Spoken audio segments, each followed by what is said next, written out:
Hi, everybody. Welcome to week 3. We're going to hop into everybody's favorite two civilizations, the Greeks and the Romans, and also that in between civilization called the Hellenistic or Greek-like world of Alexander the Great. There are a lot of things to be said about this period, and we're going to cover a lot of territory in a lot of time. So this is just a brief overview to kind of familiarize yourself and maybe put some context before you read the textbook, or you can refer back and forth between the textbook and me.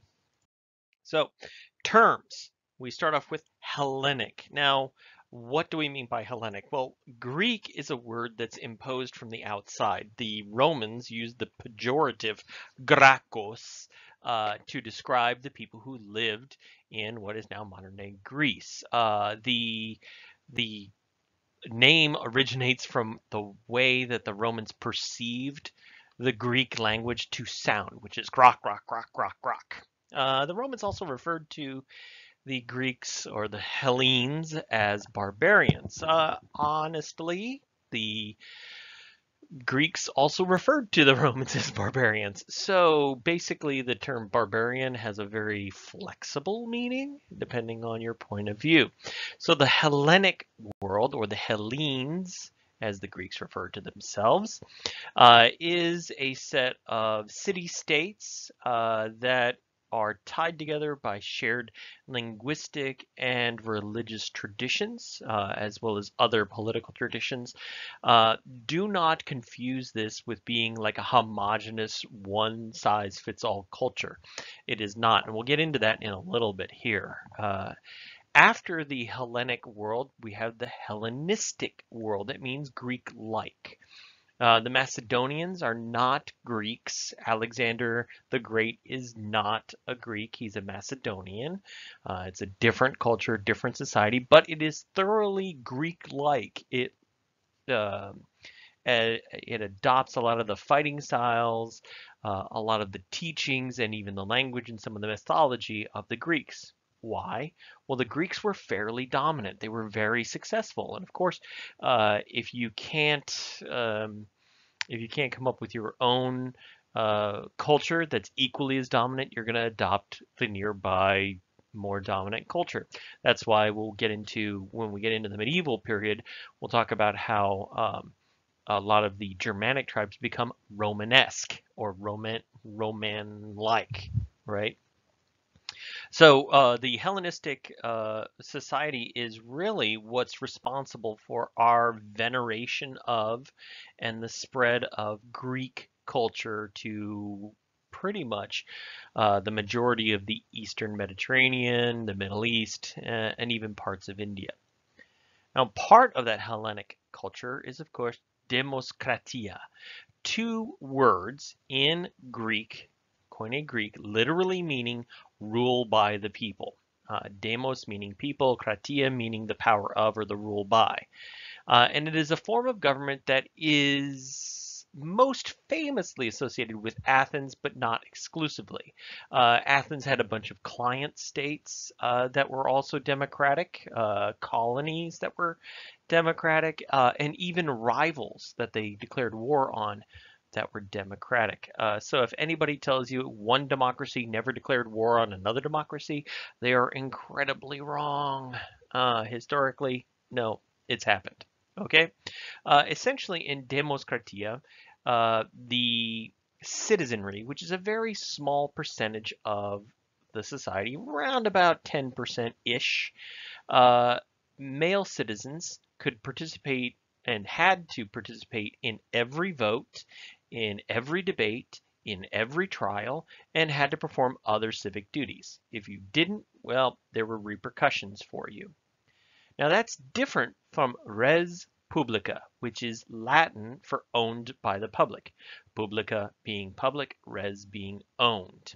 Okay, so Latin res publica is a different form of government than demoskratia. Although we use it today interchangeably, a democracy and a republic are actually different. The republic appoints people to run the government so that the average citizen doesn't have to attend every debate, every trial, every vote. Essentially, you kind of put somebody in charge for a defined period of time. During the height of the Republican period, it was 1 year election, so every year you elected, and essentially the Senate or the body, the governing body, ruled on your behalf. Now, does it really work that way? Well, not so much. But it is a much more flexible form of government than democracy. And it allowed the Romans to essentially expand into other territories and bring this form of government to other territories, to other cities, to other cultures. At its height, the Roman Republic has way more territory and way more people than would be that would be reasonable or feasible to participate in a democracy. So it's a much more flexible system. You appoint a senator. That senator goes to Rome and does your job and does the job of governing for you. Now, does this leave it open to abuses? Absolutely, as does democracy. Some of our most famous philosophers, such as Socrates, were extremely dubious about democracy.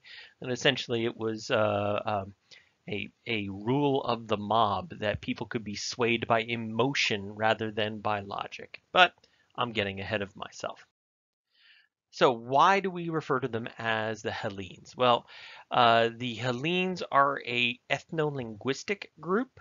They used to be a nomadic society. They are one of the more late comers to settled society, and they settle in what is now modern-day Greece, as well as Anatolia, also known as Turkey, as well as some of the islands in the Mediterranean around the 3rd millennium BCE. So well after places like Mesopotamia and Egypt are established.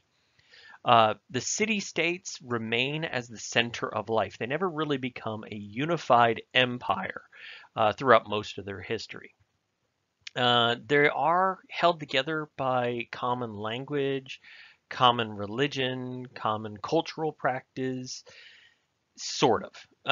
They're almost always at war with each other. And one of the things that the Greeks really do well is fight. And they love to fight. Now, I'll give you an idea.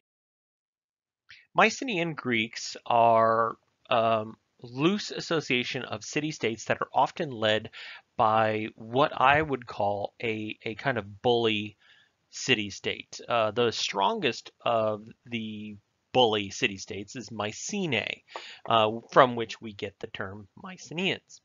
The strongest city-state leads a confederacy. Now, the confederacy is theoretically a voluntary association with at least a nominal nod a towards unanimous votes and a kind of unified direction, but more often than not, it appears that city-states that were extremely strong, like Mycenae, could dictate the direction that the Confederacy took. And one of the directions it took was to attack some of the more indigenous tribes that lived in the area that we know as Greece. And so they were almost constantly at war. And it takes from about 3000 BCE to about 1600 BCE to completely wipe out these original Greeks. Well, how do we know that happened? Well, the accounts, the accounts that the Mycenaeans leave behind, and also some of their architecture. Their architecture gives you a sense of a society that is worried about the outside. They're worried because they start building walls. When a society starts building walls, it has become paranoid and belligerent about the outside world. And sometimes without good reason, but most of the times with good reason. Now, the Minoan Greeks have a kind of built-in wall in that they have the Mediterranean Sea. They don't really have to worry about too many invaders. They just have to keep an eye on the ships that are coming. And, and they stretch back fairly far. They go all the way back to the Mesolithic period. So they've been there for 100,000 years or more. So the Middle Stone Age. And it wasn't until about 5000 BCE that agriculture begins to emerge. They may have been hunters, gatherers, fishers, that sort of thing, and they really don't settle down until about 5000 BCE. Um, there is this myth that the Minoans were like this peaceful island society that was propagated by the early discoverers of the Minoan society, but that doesn't seem true. One of the reasons we know that is because of their bloody reputation in some of these historical myths, as well as the fact that we do find that uh, they do have fortifications on cliff sides and promontories so they can keep an eye on invaders. So they're not adverse to violence at all, despite what some early scholars thought. As I mentioned before, those Mycenaeans were really, really paranoid about the outside world. They were really paranoid about being invaded. And they began to construct massive stone walls. How massive?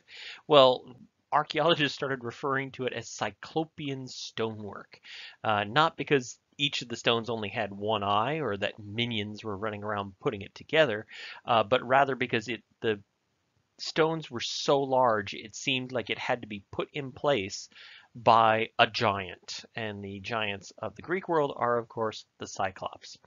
So, what do these structures tell us about Mycenaean society? Well, first, they were afraid of the outside, and so they had to build big, solid, heavy, thick walls to keep the bad forces away, to keep the outside away.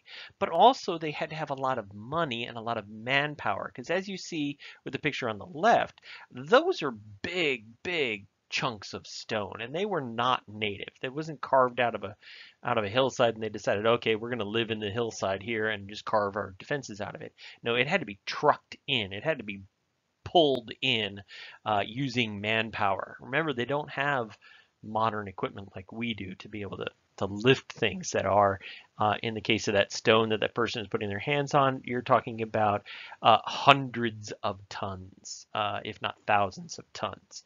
They're also tightly fitted, as you can see along the top of these stones. They are very closely fitted without any kind of mortar or sticky substance to hold them in place. So they're held in place by their weight and by friction. So they also are not just defensive. So they're not just blunt defensive objects. Um, they're also kind of billboards or maybe advertisements for how powerful it is. There were some artistic expressions, as we have here on the upper right, these two lions against a pillar. So this would have been a really dramatic carving out of a solid stone keystone. It would have been a testament to how artistically sophisticated they were, how much money they had that they could decorate their outside walls in this way to basically impress visitors who are coming to it. We also know that they were fairly affluent because of their burial pits. Now, one of the things you have to worry about with settled societies, in addition to the poo that I talked about last week, is people dying. Dead bodies are also another vector of disease. And they're also kind of ooky. You don't want them hanging around, right? So you want to bury them. Now, we tend to bury them in single plots and put them 6 feet under and put a little stone on their head or whatever.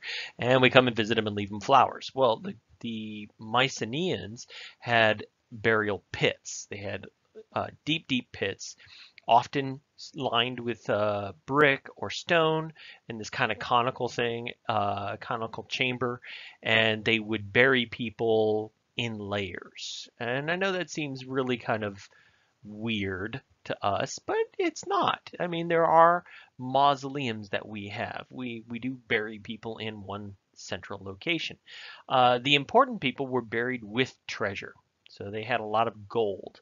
And you only bury people with treasure if you have more treasure to bury people with. Because, who's going to give up gold if, you only have a limited supply? Sorry, we love you very much, King, but you're going to have a wooden death mask, or you're going to have wooden replicas of the things that you want, or maybe clay replicas. And so the Mycenaeans must have had a lot of money. They were also very warlike because people were buried with swords, they were buried with shields, they were buried with spears, bows and arrows, and you name it.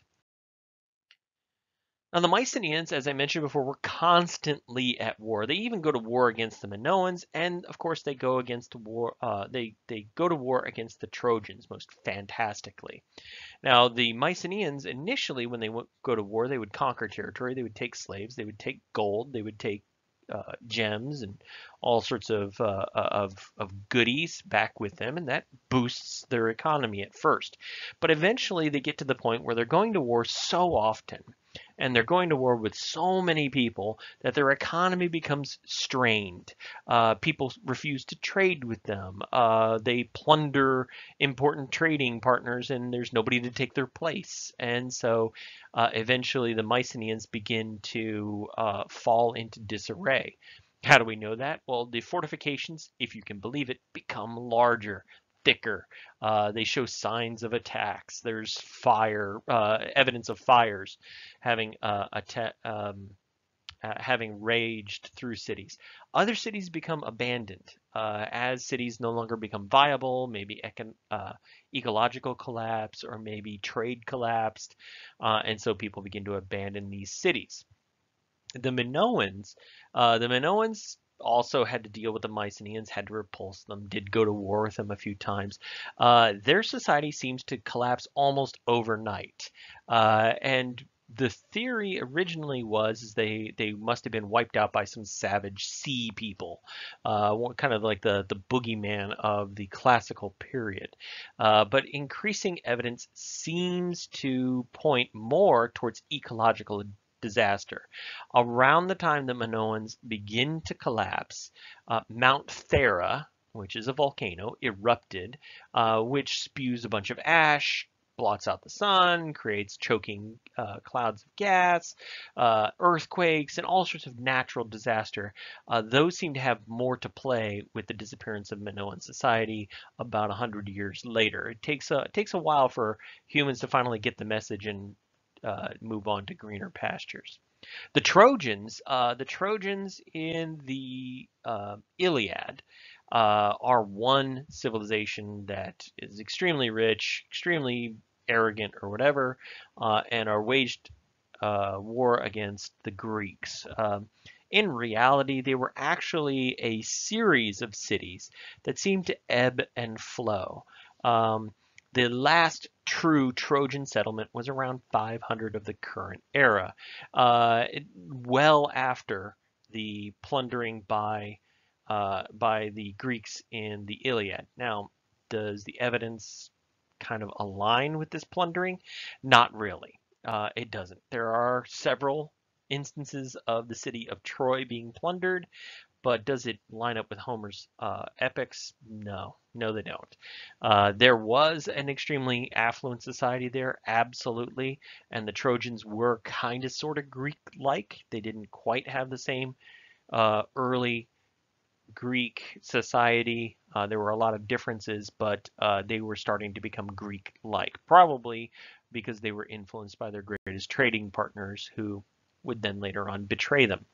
So around 1100 BCE, these early Greek societies collapse, and we get the start of what's known as a Dark Age. Now, there are several Dark Ages. There was a Dark Age that happened with the collapse of the Indus Valley civilization and the rise of the Vedic civilization. So there was a couple hundred years between those two. There's a collapse in the Chinese period. There's Dark Ages where records are lost. And when we say Dark Ages, we don't literally mean like it's dark outside. It's a period where writing kind of disappears and culture kind of disappears. So the Zhao Confederacy, for example, disappears. The Indus Valley civilization disappears. These Proto-Greeks, these early Greeks, these archaic Greeks, as we call them, they disappear. Their writing goes out of style. The kind of writing that they had is called Linear B. That's our name for it. It goes out of style and people stop using it. And you can see why. Dark Ages happen when there's some kind of political, economic, and social collapse that forces people to abandon their society. A good example would be The Walking Dead, right? So The Walking Dead takes place at the very early start of a dark age. So American society has collapsed. You've got walkers running around. You've got different groups of humans shooting at each other, beating each other up, taking each other's stuff. It's banditry and lawlessness. Here's the silver lining to that, and there's several silver linings, but this is one of the silver linings, is that eventually there will be a government that emerges, and eventually there will be a society that emerges, but there's a period of collapse. There's a period where books are no longer necessary, books are no longer useful. For example, you can imagine Rick grows old and dies, or maybe he gets bitten by a walker and dies, and Carl has to shoot him or whatever like that. And then Carl goes off and he finds a girl that he falls in love with, and they start a family. To Carl, what's most important as a provider for his family? It might not be reading. It might not be sitting down and understanding philosophy or mathematics or even English, being able to read signs, because increasingly those signs are useless. So you don't have to find those. You still retain speaking of English, or a type of English, maybe. And then eventually, maybe Carl's grandchildren or great grandchildren or great great grandchildren begin to settle down, and they restart a civilization, because eventually the walkers will be wiped out. Eventually, there will be no more walkers. Okay, just pure numbers and pure, longevity of the disease is limited. So when that new society emerges, we have the emerging of a dark age. Everything from the previous period is gone. So your ability to read, you're going to have to come up with a new writing style. Maybe you'll have to rediscover mathematics. Maybe you'll have to rediscover philosophy or medicine or something like that. And that's what we have here. The Dark Ages. The majority of these city-states disappear, with the exception of like Sparta and Athens. Those are two of the early city-states. They're really minor players in the Archaic period. They survive the Dark Ages, and they eventually do become kind of players in their own right. Warfare continues, combat continues to take place, as I mentioned before. Greeks love making war on each other. Absolutely, they're really good at it. But eventually the darkness ends and new cities begin to emerge. These new cities are situated on top of protected hills that are known as polis. It's basically a defensible hill, something that you can entrench. And so the polis becomes the center of a city, and eventually houses grow up around it. And as the polis gets bigger, it becomes a metropolis, or a great or chief city. So you get metropolis from that. And so the city becomes synonymous with the polis. It also becomes synonymous with the people who live in it. So you may, if you go and do political science, the polity, the body politic, that all refers back to the polis. Politic means coming from the polis, right? So you have this emergence of cities, and the emergence of cities means you have abundance, because you have specialized cities, you have specialized um, um, roles within that city. You have agrarians, you have artisans and whatever, which also means there's a resurgence of trade as well. So populations begin to rebound.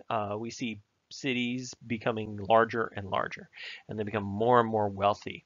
And so we alter the Dark Age. We emerge into the Classic Age. Now, Classic Age Greece still has its own problems. It is still very disparate. It is still very city-state oriented.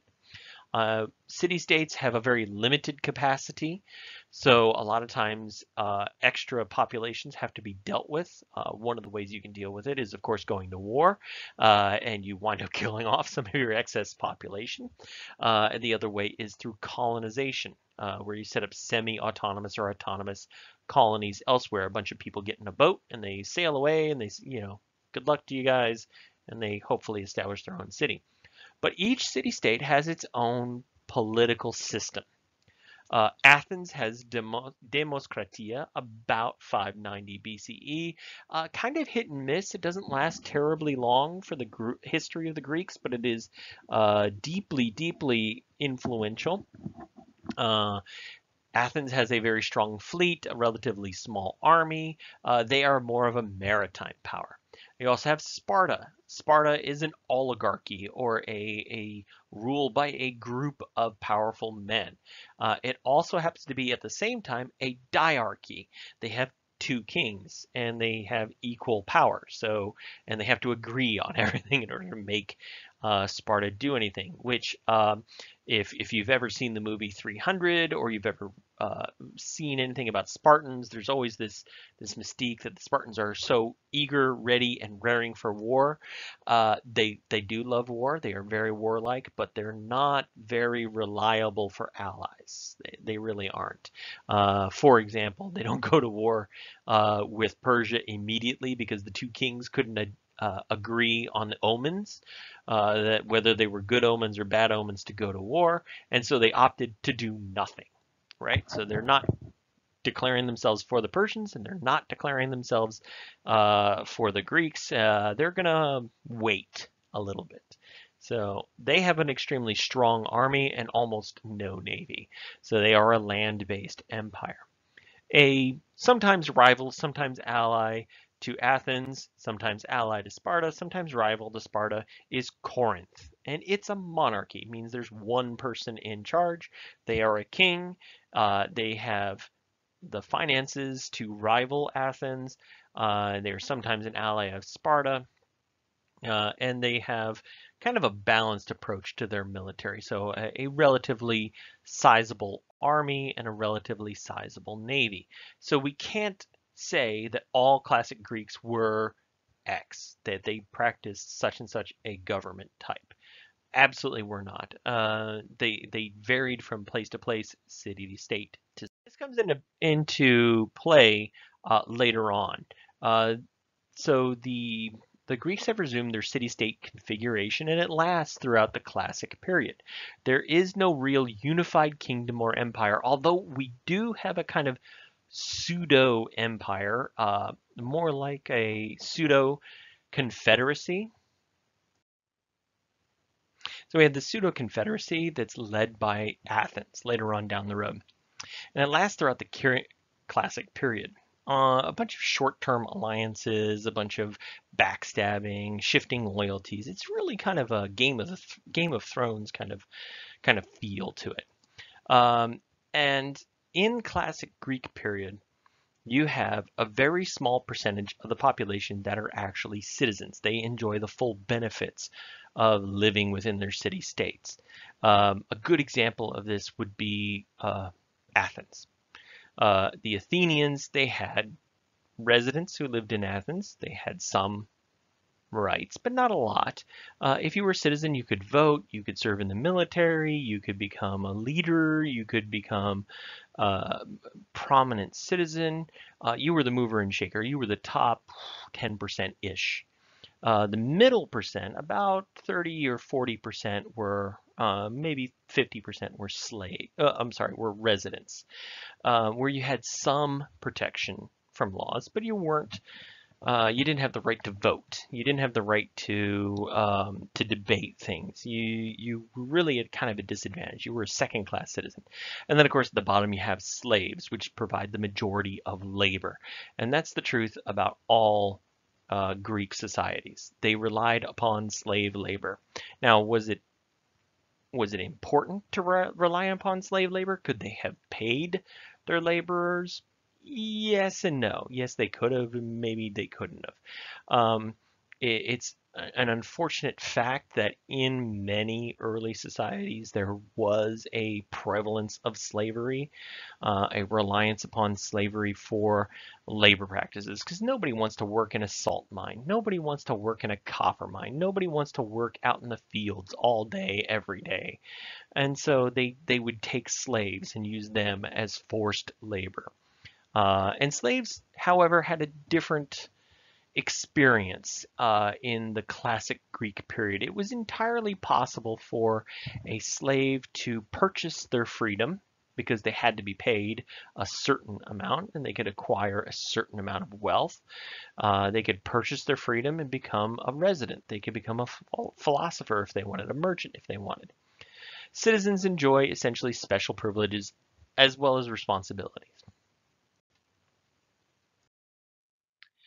Now, Sparta is a really good example of what life was like for a citizen. All right. Now, the majority of Spartans, or the majority of people in the Spartan territory, were called helots. They were conquered native peoples that the Spartans occasionally declared war on and would subjugate. I mean, literally every year, the Spartans would declare war on the helots, who they had already enslaved, and kill a bunch of them and prove their dominance over them. So, needless to say, this breeds a lot of resentment and a lot of fear towards the Spartans. So one of the reasons why the Spartans were kind of reticent to go to war is because if too many warriors left, they would run the risk of the Helots rising up and rebelling. Citizens could own property, they could have businesses, but to it was very difficult to remain a citizen. For example, at the very beginning, when you're born, your mother would take you before the oligarchy, the elders, and they would examine you. They would look for a physical defect. If they found a physical defect, your mother was ordered to take you out to the woods and leave you and let you die, let you be eaten by wolves or whatever, and go home and try again, right? So that cuts down on the birth rate. And then on top of it, when you were seemed to be physically fine, they would dunk you in wine and pull you up and see if you would how you would react to being dunked in wine. Wine is a toxin. If you get a mouthful of it as an infant, say just a couple of days old, it can potentially cause you to have seizures, cause you to basically convulse. And so if you did that, you obviously didn't have the right mental faculties. You were obviously defective. And of course, your mom would have to take you out in the woods and abandon you as an infant, a couple of days old, leave you alone. All right. So now let's say you got through all of that. You're not defective in any visible way. You didn't not hold your breath under the wine. You know, you held your breath and you were fine. Maybe you cried a little bit, whatever. At about 7 years old, if you're a boy, you begin training in the army. You are taken away from your parents and you're put through very rigorous lifelong training. Military training, but also education. So you're taught math and rhetoric and philosophy and astrology and all the things that a citizen should know. The Spartans were educated to be very brief and very witty. It, the their prevalence or their preference for using as few words as possible to express their sentiment becomes known as laconic because they're from Laconia. The area in which their city is known as Laconia, and so becoming laconic means you're using very few words to express a very deep meaning. A perfect example of this is later on when Philip II of Macedon threatens to invade. He says to the Spartans, "If I invade your lands, I will kill your men, rape your women, take your lands, and they will all be mine." And the Spartans replied with a single word, "If." Right? Saying, well, yeah, if you get in that far, right? So that's the soul of Spartan wit right there. Spartan life was a very difficult life. If you were an adult male, you lived in the barracks. You didn't marry until you were in your 30s or maybe even 40s. If you married, you spent very little time at home and you trained all day long, your entire life. And you lived with the minimum amount. So, for instance, you might have a bed and a box or a trunk to keep your stuff in.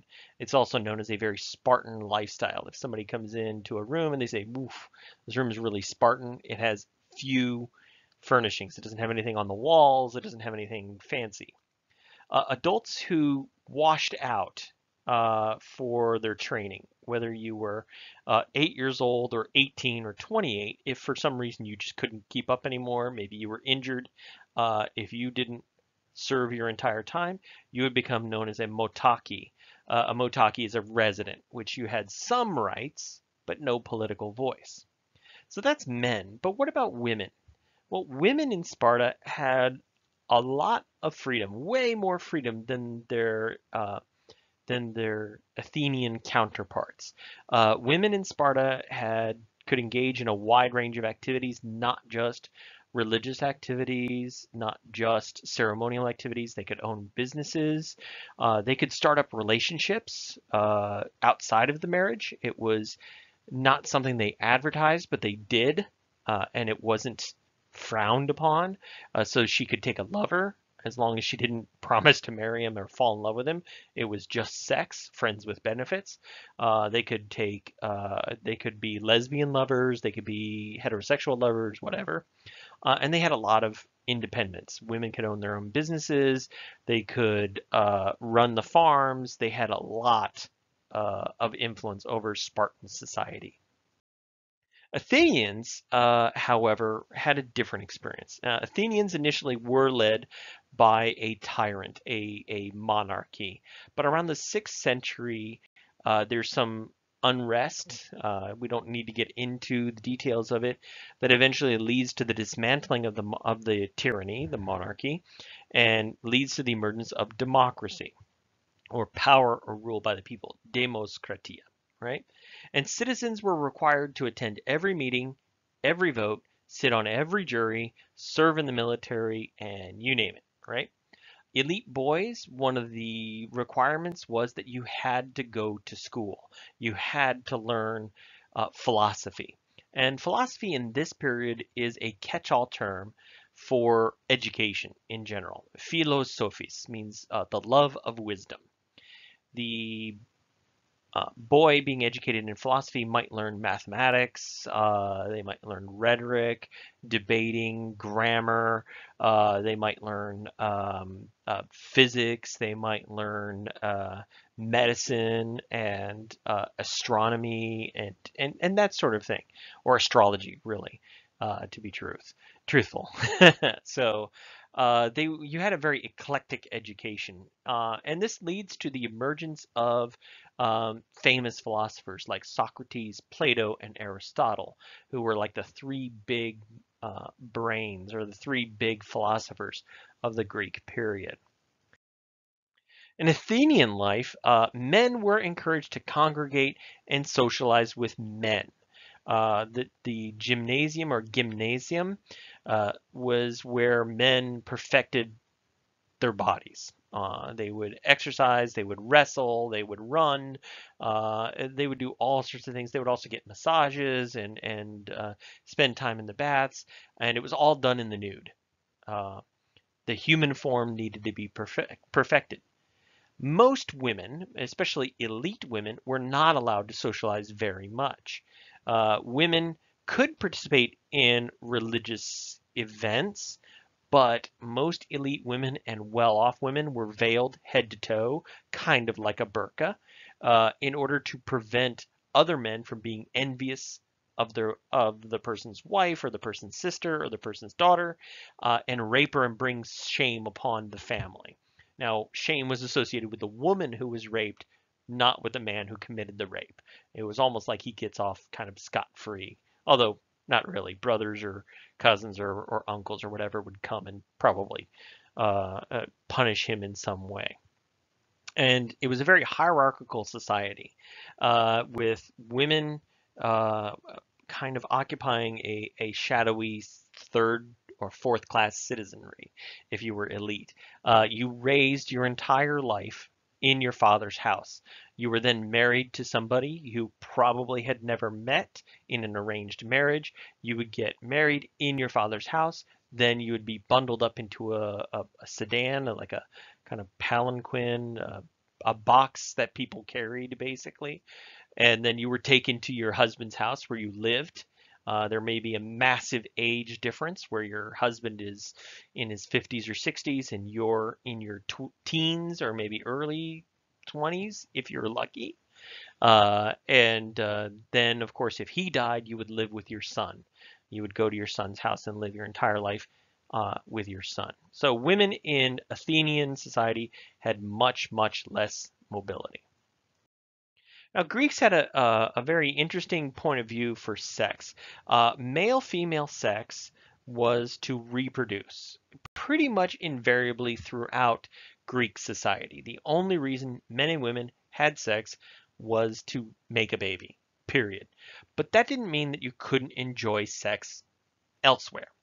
And sex was not, or your preference for sex was not tied to sense of manliness. And what do I mean by that? There was no sense of if somebody was gay, they were somehow less masculine. If somebody preferred having sex with men, that was just their proclivity. In fact, in some of these city-states, a good example would be the Sacred Band of Thebes. It was preferred that the men who enlisted in the Sacred Band of Thebes would be gay. In fact, they would have to enlist with their lover, and they fought as a pair.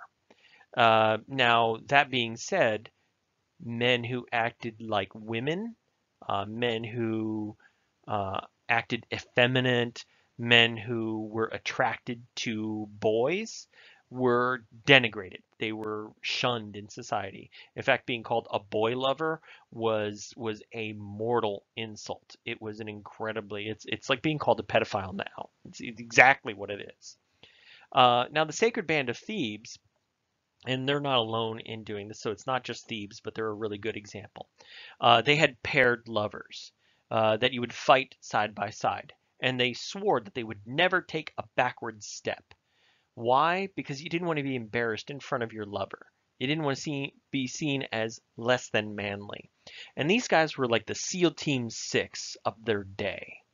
They were hardcore, brave, first in, last out, uh, fight to the death kind of fighters. In fact, when Philip of Macedon eventually does invade Greece and he attacks Thebes, the rest of Thebes had surrendered, but the sacred band could not surrender. They had sworn an oath before the gods that they would never surrender, and so he was forced to slaughter all of them. He was forced to tell his men to slaughter all of them, and they fought one. They fought as one, and they died together. Um, Philip of Macedon, while he watched the slaughter of these men, is reported to have started crying at the waste of such bravery and such talent and such drive and ambition. And then after their death, he had a monument erected to their valor and their manliness put on the spot where they had all died. In fact, there's a picture of it right there.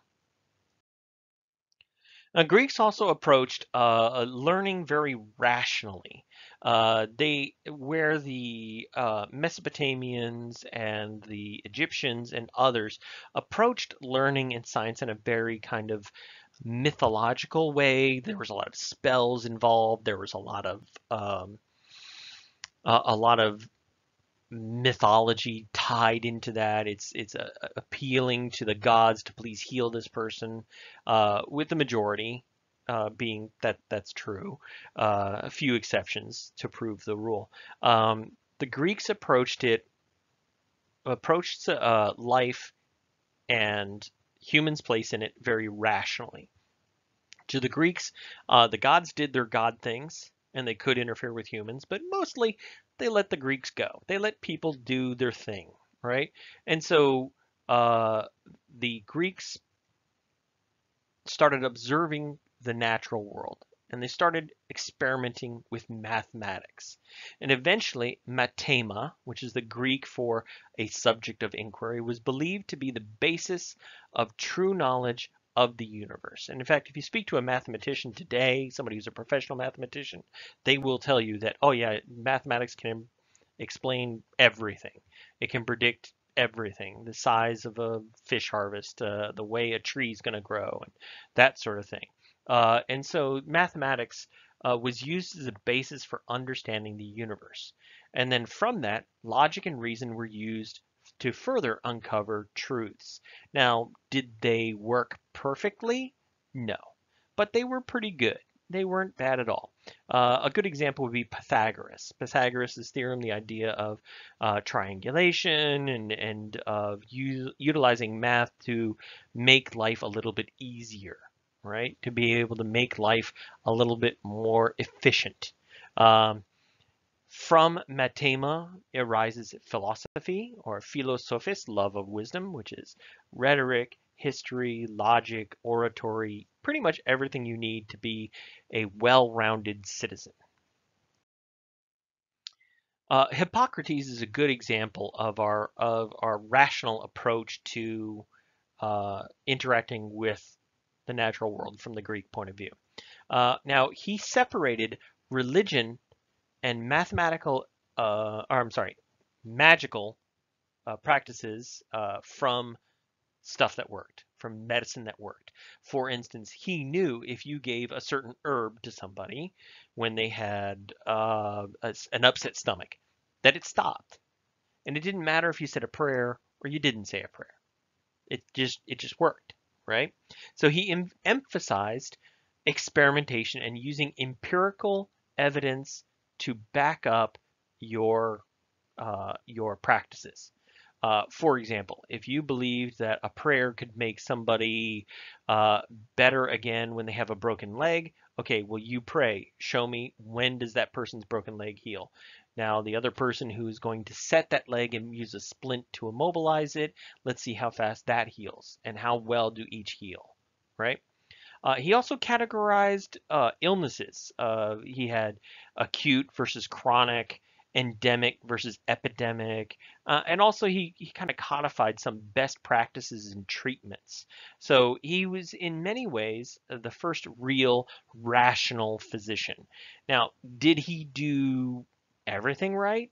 No. He believed in humors, these fluids that governed the body. There's black bile and yellow bile and blood and all this sort of stuff, and that there was an imbalance somewhere in somebody that caused an illness. So he wasn't perfect, but he was a step in the right direction. This bronze turned out to be a really good innovation because as they are wont to do, Greeks sometimes stirred up trouble. Now, the Greek colonies, which had been established in Western Turkey, uh, had fallen under the dominion, the empire of the Persians. And the Persians were actually pretty laissez-faire. Basically, as long as you promised to send your taxes to Persepolis, you could do what you want. To the Greeks, that seemed like oppression. That seemed like tyranny. And so, especially Athenians, began to rile up these Ionian Greeks, the people on the western portion of Turkey. And this, of course, upsets the Persian Empire. Now, the Persian Empire is extremely large. It takes over all of Iran, all of what is now modern day Iraq, Syria, Turkey, Egypt, and here this teeny tiny little civilization is causing trouble. It's kind of like if Haiti were funding terrorists in the United States, right? So, what would a big civilization do to the little civilization but invade? And that's what happens. So the Persians invade, and the Greeks have two advantages. One, geography. There's a very limited way in which the Persians can invade. And number two is, of course, their bronze weapons and bronze breastplates. So they have these battles, these pitched battles, places like Thermopylae, which you may have heard of if you ever watched 300. It literally means the hot gates, Thermopylae, the hot gates, in which a small band of 3,000 warriors, not 300, 3,000. There were 300 Spartans, yes, but there were also Athenians, Corinthians, Thebans, and all these different city-states had contributed to a coalition army to stop the hundreds of thousands of Persians. The Persians were using much less powerful weapons. And so between the geography of that choke point and the superior weapons of the Greeks, the Persians essentially lose that battle, or all the Greeks die. I'm just putting it out there. All the Greeks die, but they stopped the invasion. They really bloodied the invasion. It's just pure mathematics that eventually the Persians would win. The Greek city-states begin forming competing alliances after the end of that war with Persia. And one of the alliances is called the Delian League, and it's led by the Athenians. And the Athenians kind of start throwing their weight around and start becoming kind of bullies. They become jerks. And so, in opposition, the Spartans form something called the Peloponnesian League, and they go to war with the Athenians. And both sides, during this so-called Peloponnesian War, are bloodied and exhausted. And that leaves open the possibility of an invader from outside. First, Philip II of Macedon, and then his son Alexander, when Philip is assassinated, invade and conquer the Hellenic world. They adopt these Greek identities, and actually Alexander uses the Second Greco-Persian War as a pretext for invading the Persians, and he goes on to conquer the Persians. He goes on to, well, he calls it liberate, but we call it conquer Egyptians, and he goes and invades Afghanistan, and he invades India, all because of spurious reasons. His invasions, though, do set up Greek-like states and Greek-speaking states in the wake of his death that last until the rise of our next group, which is the Romans. Now, the Romans are settled by an Indo-European tribe around 1000 BCE, and they're dominated by a neighbor to the north. They had been using the Greek fighting style of phalanx and hoplites for a fairly long time. I mean, if it's not broke, don't fix it.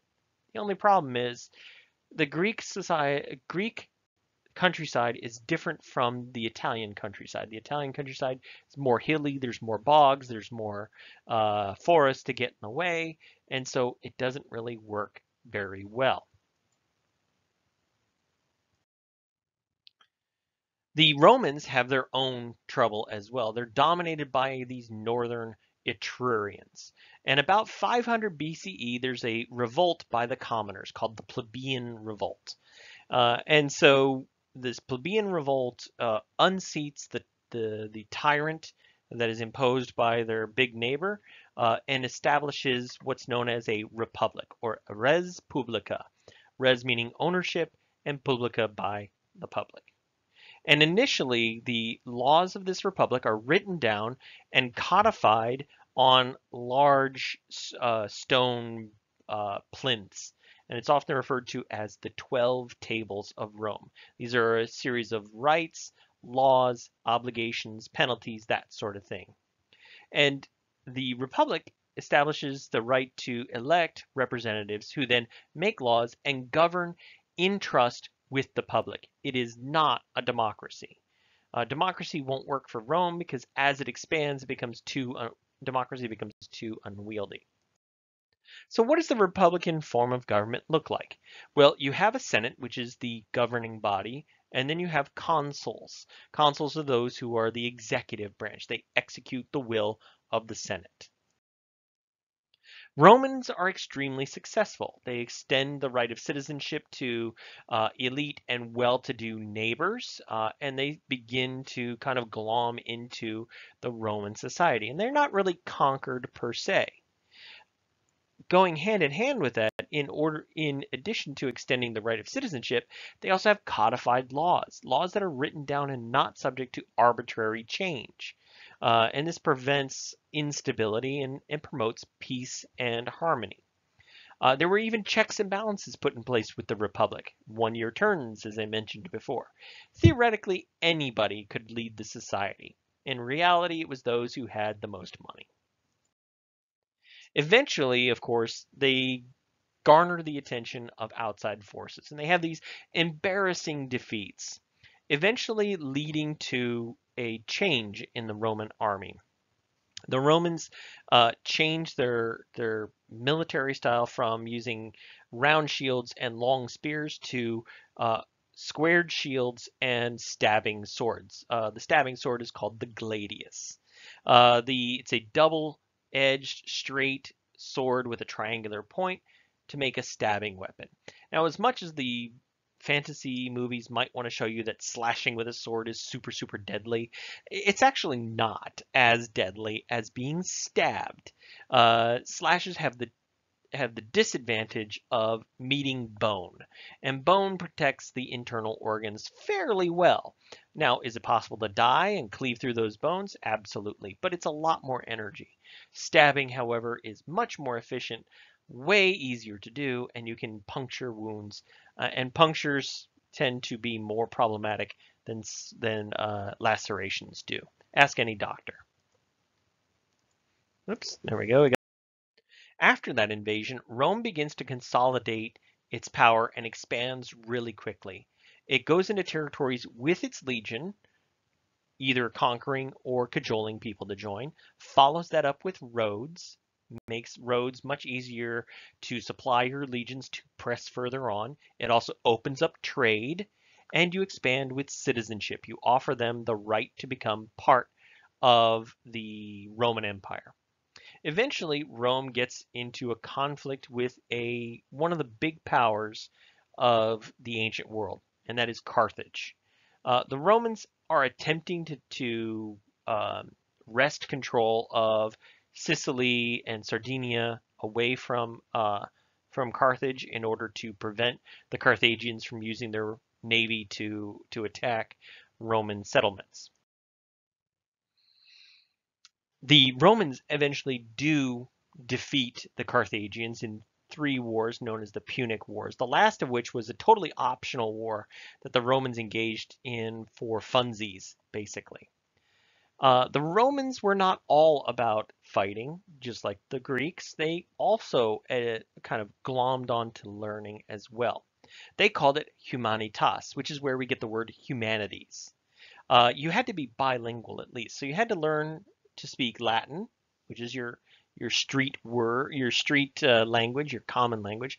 But you also had to learn to read Greek because Greek literature and Greek learning was the best in the Mediterranean. If you spoke more than two languages, that was great, but you had to at least speak two languages. You also learned to speak well and write well, to be eloquent. It's the equivalent of like English comp. Uh, why? Because Rome was a very litigious society, and you often had to fight court battles. Public court of public opinion for elections, legitimate courts if you were being sued, if you were being charged with a crime, you had to defend yourself, that sort of thing. And the idea was to make you a moral, intelligent, patriotic, pious, respectful, law-abiding citizen. Now let's also look at the way the Romans approached medicine as well, because that's a really good indicator of how well the Roman world kind of borrows and meshes with the Greek world. Galen, also known as Claudius Galenus, he was a Greek-trained Roman physician in the Hippocratean style, so he learned the Hippocrates uh, uh, method of applying medicine without superstition. He comments upon and improves Hippocrates' works. He does this through dissection. He gets a hold of monkeys, pigs, and other animals and uses their internal organs and the similarities of their internal organs to understand how human internal organs and physiology might also work. He works on this idea that the brain is actually in charge of everything. So he's at the forefront of neurology. He also comments upon the nervous system, the circulatory system. He talks about the way pathogens move or diseases move. So he's an early pathologist. He talks about mixing different herbs. So he's an early pharmacologist. And he also, and this scares the living hell out of me, he was also an early cataracts surgeon, where he would try to solve somebody's early cataracts, and that's on your eye. Your cornea starts getting cracked, scratched and cloudy, he would try to fix that with razors. So you're a brave person to do that without anesthesia, let me tell you. He does, of course, fall into the trap that Hippocrates did, and he expands upon this idea of humors, and he popularizes the idea of bloodletting as a form of medicine to make people calm down, to solve all sorts of different issues that they might have, whether it be flu or chronic headaches or whatever. Eventually, however, as is wont, the people in power begin to acquire more and more power. The plebeians again, once again, become restless. So we're about 80 BCE right now, and so the Senate becomes more and more detached from the society, and it's not just because they're politicians; they're also rich businessmen. A good example would be uh, one of the allies of Julius Caesar, a man named Pompey. He is still on record as one of the richest people in history. He's more wealthy than Bill Gates, more wealthy than Mark Zuckerberg and Elon Musk, way, way more wealthy than Donald Trump. He used his businesses as cudgels, and he was elected because he was popular enough, he was powerful enough that people went, oh, he's a guy who's not going to get bribed. He's not going to get greedy once he gets in the Senate. Guess what? It was like letting the fox guard the chicken coop. And he would help guide rules and guide laws to make senators and other businessmen immune to laws and to crack down on those who pointed out the hypocrisy. And so it seems like nobody really cares for the poor of Rome. And eventually, a populist figure emerges. Actually, it's three men who work together to make one person kind of the face of this populist movement. And that is, of course, Julius Caesar, as I mentioned before. Um, and so eventually the Roman Empire transitions into a dictatorship. It doesn't happen under Julius Caesar, although there was the potential of that happening. It does happen under his successor, Octavian, also known as Augustus Caesar, in which the dictator takes control of the Senate, tells the Senate what to do, and the consul tells and then the Senate tells the consul how to enact these laws. So why would you kill Caesar? This seems like a good idea. I mean, he's taking control of a corrupt body. He's very popular. He's trying to reform land. He's taking uh, money away from the rich and giving it back to the poor. He's taking businesses away from power brokers and giving them back to his friends. Why kill him? Well, according to the people who killed him, they were doing it to protect the Republic. And they assumed that the plebeians would support their actions because they loved republicanism as much as the senators did. Unfortunately, they overcalculated how powerful their appeal to patriotism was.